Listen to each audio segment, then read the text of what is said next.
हाँ जी बच्चों, स्वागत है, वेलकम है फिर से एक बार आप सभी का आपके अपने एसआरजे मैथमेटिक्स पर। मित्रों, आज की क्लास रहेगी अपने क्लास 10 के प्रश्नावली 3.3 के पहले प्रश्न की, जिसके अंदर मैंने आपको पहले का पहला प्रश्न जो सॉल्व करवा दिया था। और अब जो है अपन अपनी जो अगली जो क्लास है ना, उसको आगे कंटिन्यू करते हैं। तो देखिए जरा ध्यान से आप, विलोपन विधि और प्रतिस्थापन विधि से बच्चों अपने को क्या निकालना है, इस सवाल के आंसर निकालने हैं। ठीक है भाई।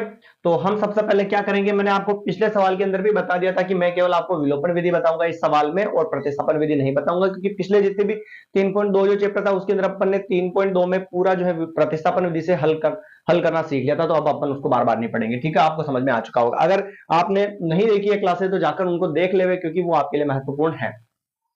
चलिए बात करते हैं विलोपन विधि की। प्रश्न नंबर अपना सेकंड, कौन सी विधि पढ़ रहे हैं बच्चों? विलोपन विधि। समझिएगा ध्यान से। इक्वेशन दे रखी इसकी 3x प्लस 4y और बराबर में 10, और 2x माइनस 2y और बराबर में 2। इसको दे देते हैं इक्वेशन नंबर फर्स्ट, और इसको क्या देते हैं बच्चों? इक्वेशन नंबर सेकंड दे देते हैं। अब समझिएगा ध्यान से। अब हमने क्या किया, यहां पर इक्वेशन नंबर फर्स्ट और सेकंड दे दिया। अब तरीका क्या था कि या तो x के गुणांक सेम मिलाओ या y के गुणांक सेम मिलाओ। तो बच्चों मैंने आपको कहा था कि हम हर बार किसके गुणांक सेम मिलाएंगे? x के गुणांक सेम मिलाएंगे। ठीक है, x के गुणांक सेम मिलाएंगे तो देखो आप, इधर तो है 3 और इधर कितना है बच्चों? 2 है। तो आप इसको तो गुणा करवा दो इससे, और इसको गुणा करवा दो इससे, यानी कि ये दो किससे गुणा होगा? 1 से, यानी कि समीकरण 1 इंटू 2 से। कोई दिक्कत नहीं है बच्चों, समझिए आगे। फिर ये 3 किससे गुणा होगा? इस 2 से, तो वह समीकरण 2 इंटू क्या लिखेंगे? 3। ऐसा क्यों कर रहे हैं बच्चों, समझिएगा। अगर मैं 2 को 3 से गुणा कराऊंगा तो 2 इंटू 3 क्या होगा? 6 हो जाएगा। और अगर 3 को मैं 2 से गुणा करवाऊंगा तो 3 इंटू 2 क्या हो जाएगा बच्चों? 6 हो जाएगा। तो अपना मामला सेट है या नहीं है? दोनों जगह 6 से भी मिलना चाहिए। हमने क्या कहा था कि दोनों का गुणांक जो है बच्चों वो क्या होना चाहिए? सेम होना चाहिए। दोनों का गुणांक क्या होना चाहिए? सेम होना चाहिए। तो यहां पर देखिए आप, दोनों का गुणांक अब सेम कैसे मिलेगा आप समझिएगा ध्यान से।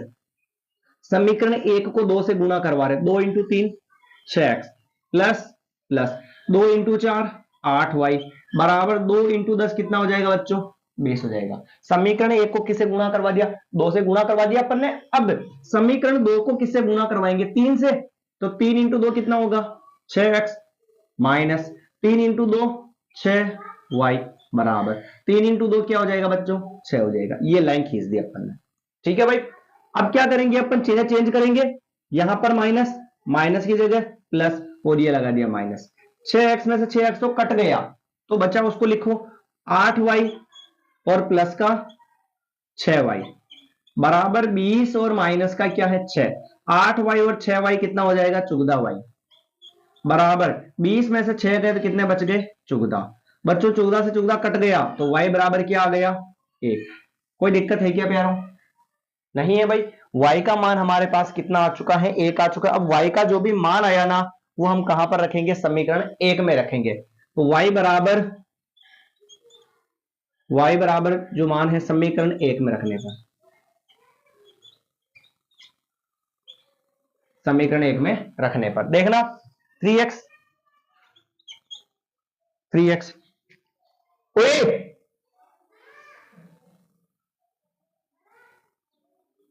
3x प्लस 4y, 4, और y की जगह क्या रखा बच्चों? 1 रखा, और बराबर में जो है क्या है? 10 है। 3x का 3x चलने दो, प्लस 4 इंटू 1 क्या होगा बच्चों? 4 बराबर में क्या आ जाएगा? 10। यहां तक किसी को कोई दिक्कत नहीं है भाई? आ गया समझ में यहां तक? तो आगे समझिएगा ध्यान से।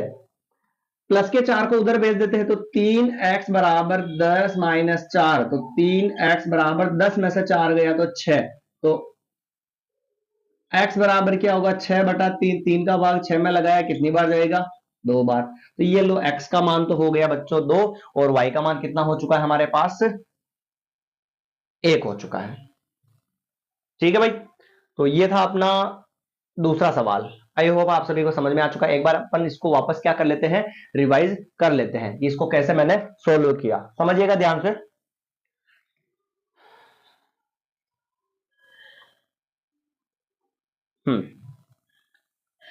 3x प्लस 4y बराबर 10 और 2x माइनस 2y और बराबर में 2 देखा। इस 2 को तो गुणा करा, इससे तो 2 इंटू 3 6 हो जाएगा, और इस 3 को गुणा करवाया 2 से तो 3 इंटू 2 हो जाएगा 6। तो समीकरण 1 को तो गुणा करवा रहे 2 से, और समीकरण 2 को किससे गुणा करवा रहे 3। तो समीकरण 2 1 इंटू 2 और 2 इंटू क्या लिख दिया 3 लिख दिया।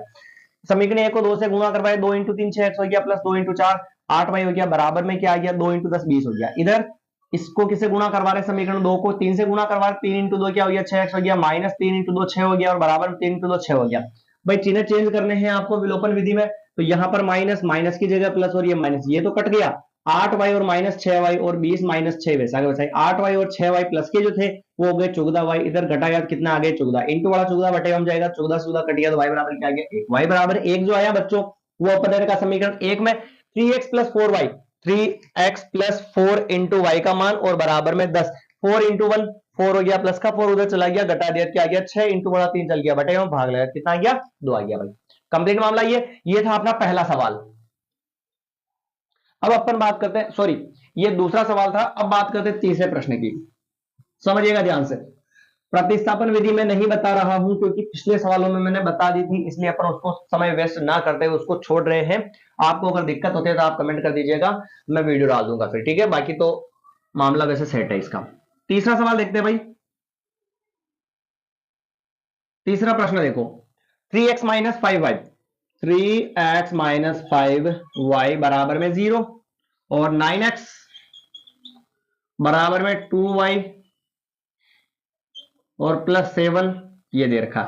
इक्वेशन नंबर फर्स्ट जो है ना बच्चों ये तो क्लियर है, एबीसीडी वाला अक्सर इधर होना चाहिए और गणित वाली जो संख्या है बच्चों वो कहां होनी चाहिए बराबर के उधर होनी चाहिए, ठीक है, इसमें तो कोई दिक्कत वाली बात नहीं है। अब अपन बात करते हैं दूसरी इक्वेशन की, तो दूसरी इक्वेशन में एबीसीडी वाला अक्सर बच्चों उधर है, तो सबसे पहले तो इसको इधर ले आएंगे, कहां लेंगे इधर ले आएंगे। तो देखना 9x प्लस का 2y इधर आया किसका हो गया माइनस का, तो बराबर में क्या बचा 7, इसको दे देते इक्वेशन नंबर सेकंड। कोई दिक्कत है क्या नहीं है भाई। चलिए इक्वेशन नंबर फर्स्ट कंप्लीट थी, दूसरी सही नहीं थी तो 2y को इधर ले आया किसका हो गया माइनस का, बराबर में बच गया 7, समीकरण नंबर हमने दे दिया इसको 2। अब समीकरण 1 और 2 देखते हैं, यहां पर कितने हैं बच्चों 9 है। इस समीकरण को किससे गुणा करवाओ 3 से, इसको किससे गुणा करवाएंगे प्यारे विद्यार्थी 3 से, इसको किसी से गुणा नहीं करवाएंगे, मतलब यहां पर क्या लिख देंगे इंटू में 1, किसी से गुणा नहीं करवाने पर जो है मित्रों आपको क्या लिखना है यहां पर 1 लिख देना है, ठीक है भाई। अब ऐसा क्यों करें देखना आप ध्यान से समझिएगा, समीकरण 1 को गुणा करवाएंगे 3 से, समीकरण 1 को अगर हम 3 से गुणा करवाते हैं तो उसके फर्स्ट में कितना है, फर्स्ट में 3 है या नहीं है,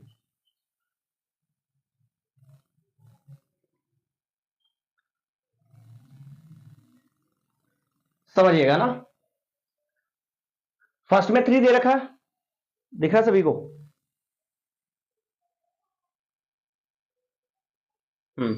ये लीजिए, चलिए हाँ यहां पर 3 दे रखा है और यहां पर कितना दे रखा 9। अब यहां पर 9 लाने के लिए बच्चों इसको किससे गुणा करवाएंगे 3 से, तो 3 इंटू 3 कितना होगा 9, और यहां पर भी क्या है 9 ही चाहिए, तो ऐसा क्रॉस ना गुणा करवाओ और डायरेक्ट इस समीकरण को किससे गुणा करवा दो 3 से। समझिएगा ध्यान से, समीकरण 1 इंटू 3 व समीकरण 2 को किसी से भी गुणा नहीं करवाना, मतलब इंटू में क्या लिख देंगे 1 लिख देंगे, इसका मतलब 1 से, ठीक है। अब देखना समीकरण 1 को 3 से क्यों गुणा करवा रहे लिखने के बाद पता चलेगा, 3 into 3 9x minus 3 into 5 15y और बराबर में 3 इंटू 0 0। समीकरण 2 को 1 से गुणा करवा रहे यानी कोई मतलब ही नहीं गुणा करवाने का, वैसा का वैसा ही छाप दो, तो 9x और माइनस के 2y और बराबर में 7, ये खींची लाइन, माइनस करेंगे माइनस की जगह प्लस करेंगे बच्चों, इसको काट लेंगे तो यहां पर क्या आएगा माइनस के तो 15y और प्लस के 2y बराबर में क्या बचेगा बच्चों 7 बचेगा, यही था ना अपना इक्वेशन, वही 3 5 15 और ये हो गया 9 इधर और इधर हो गया 9x माइनस 2y 7। चलिए आगे बढ़ते हैं, 15 में से 2 जाएंगे कितने बचेंगे बच्चों, एक संख्या माइनस की एक संख्या प्लस की बाकी होगी, तो 15 में से 2 गए कितने बच गए यहां पर 15 में से 2 गए तो बच गए 13 और y का y बड़ी संख्या माइनस की है तो माइनस और बराबर में आ गया 7, तो y बराबर 7 और इंटू वाले माइनस 13 कहां आ जाएंगे बटेवा में, तो ये y की जो वैल्यू है वो कितनी हो चुकी है बच्चों माइनस के 7/13। एक बार इसका आंसर अपन मैच कर लेते हैं, कहीं कोई दिक्कत तो नहीं हुई शायद। 3.3 का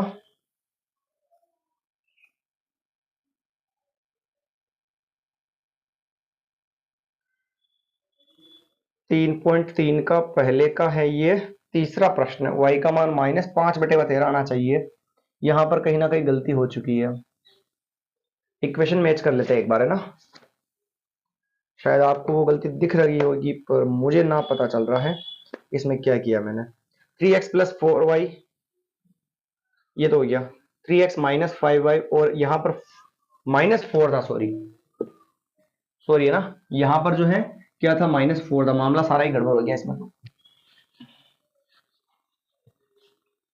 सवाल ही गलत उतार दिया था अपन, है ना। यहां पर जो है -4 बराबर में 0,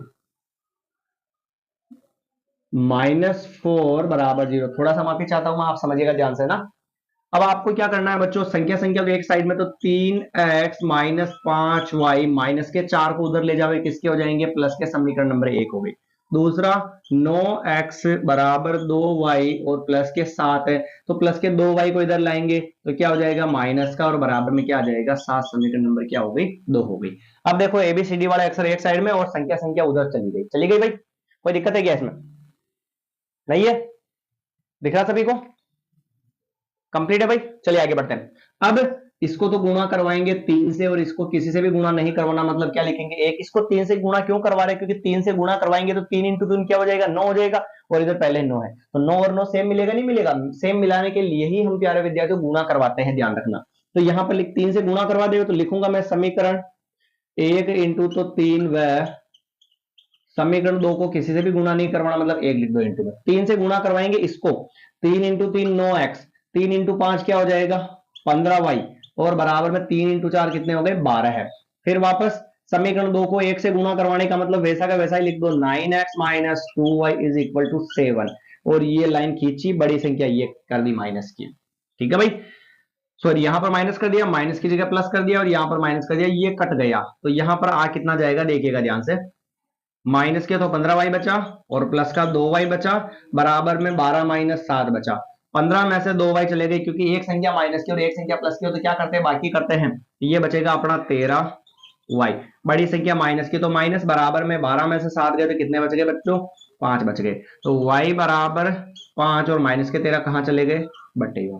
तो y का मान हो गया माइनस का 5/13। ये y का मान आया भाई।